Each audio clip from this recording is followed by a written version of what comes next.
Haleluya, puji Tuhan. Yesus kuatku kembali hadir dengan kebenaran firman Allah untuk menguatkan kita semua di dalam kita hidup mengiringi Tuhan. Sebelum kita masuk dalam pemberitaan firman Allah, saya undang kita semua tundukkan kepala, kita akan berdoa. Tuhan Allah Bapa kami yang di dalam sorga, pada saat ini kami datang sebelum kami masuk dalam pembacaan renungan firman Allah untuk hari ini. Kami mohon Tuhan kiranya Engkau saja yang mengurapi kami, baik hamba-Mu yang menyampaikan firman, juga kepada semua yang dengarkan firman. Urapan-Mu ada dan memberikan kami pengertian untuk kami mengerti akan firman-Mu, memberikan kekuatan bagi kami untuk kami melalui hari ini dan hari-hari berikutnya bersama dengan Engkau. Terima kasih Tuhan Yesus. Dalam nama Tuhan Yesus Kristus kami alaskan doa kami. Haleluya. Amin.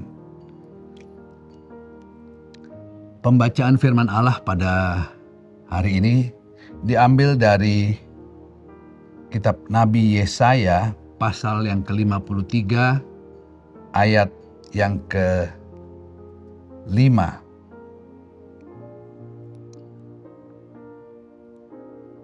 Tetapi dia tertikam oleh karena pemberontakan kita.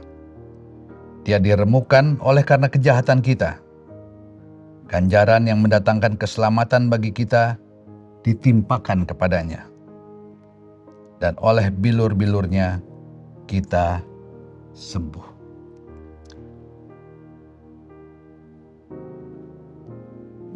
Kalau kita membaca keseluruhan kitab Nabi Yesaya mulai dari pasal 49 sampai dengan pasal yang ke-57, maka kita akan mengerti bahwa apa yang ditulis dalam pasal-pasal ini berbicara mengenai juru selamat yang akan datang ke dunia.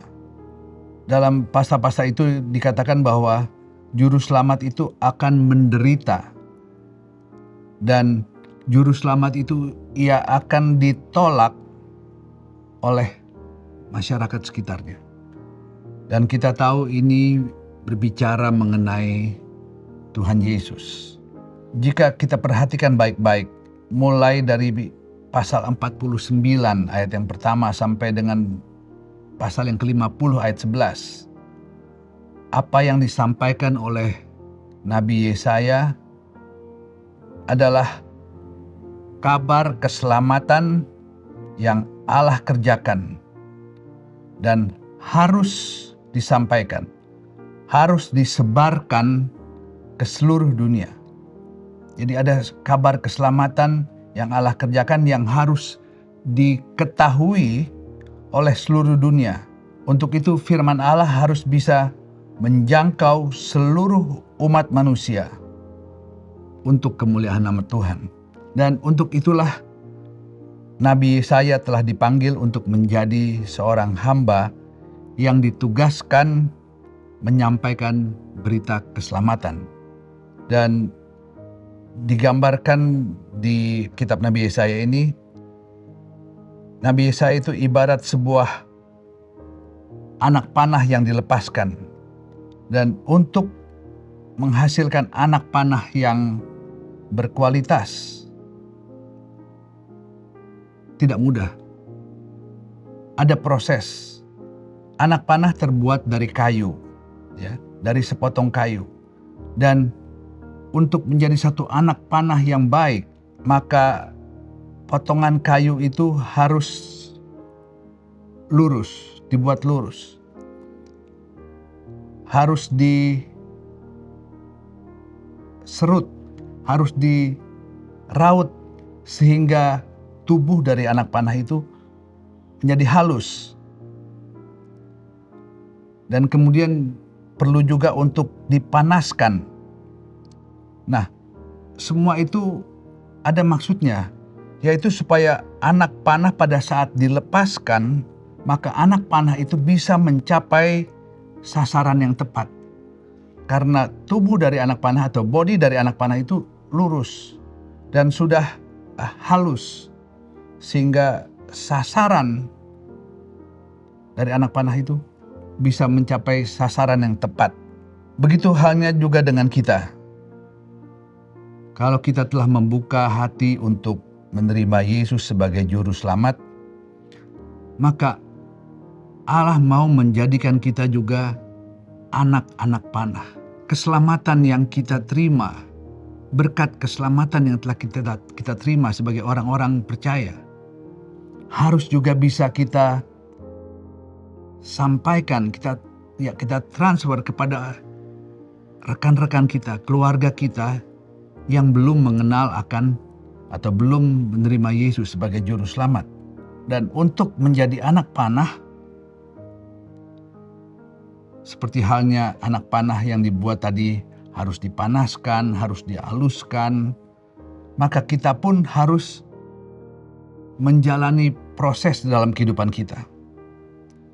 Dan sangat mungkin bahwa proses yang kita alami untuk kita bisa menjadi anak panah yang baik bukanlah sesuatu yang menyenangkan kehidupan kita. Karena kita hidup dalam daging ini cenderung untuk mengikuti keinginan daging. Tetapi apa yang Allah mau adalah kehidupan kita tidak lagi sesuai atau tidak lagi hanya memikirkan kesenangan jasmani. Ya. Dari sepotong kayu, saya katakan tadi, anak panah dari sepotong kayu harus diraut, harus diluruskan, harus dihaluskan, harus dipanaskan. Ada proses yang tidak menyenangkan yang harus dilalui. Demikian juga dalam kehidupan kita. Ya, sebagai manusia seringkali keinginan kita berlawanan dengan keinginan roh. Hal-hal yang jasmani seringkali begitu kuat di dalam kita, berlawanan dengan apa yang Allah mau. Itulah kehidupan kerohanian yang Allah mau, yang Allah tuntut dari kita. Di dalam Injil Matius pasal 26, kalau kita perhatikan baik-baik di pasal itu, mengungkapkan bahwa ada penderitaan yang dialami oleh Yesus selama pelayanannya di dunia ini. Dan kalau kita perhatikan bahwa Allah sendirilah yang mengungkapkan seluruh penderitaan yang Yesus akan alami saat hidup, saat menjalankan pelayanannya di dunia ini. Nah, demikian juga dengan kehidupan kita.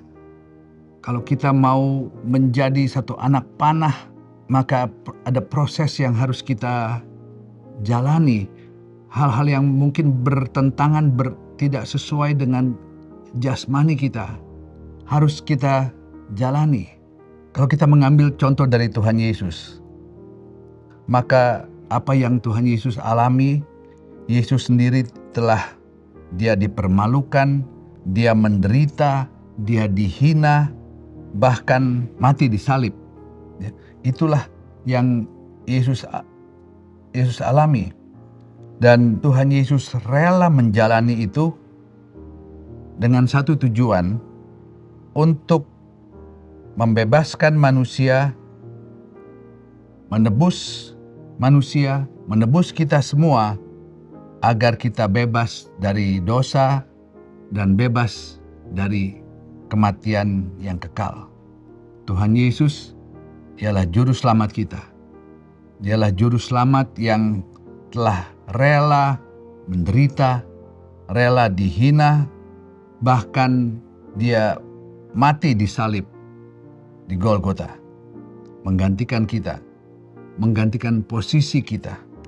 Karena seharusnya kita inilah yang orang-orang berdosa yang harus menerima hukuman karena pelanggaran-pelanggaran yang kita lakukan.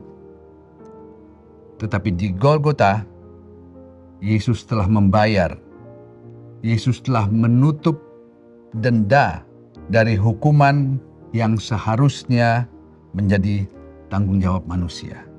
Pada saat Yesus berada di dunia, Yesus seringkali mengalami penderitaan serta perlakuan yang tidak menyenangkan. Tetapi setelah menjalani semua itu, ia menderita, ia dilecehkan, bahkan sampai mati di kayu salib. Yesus dibangkitkan dari kematian oleh kuasa Allah. Haleluya. Yesus ditinggikan sebagai anak Allah.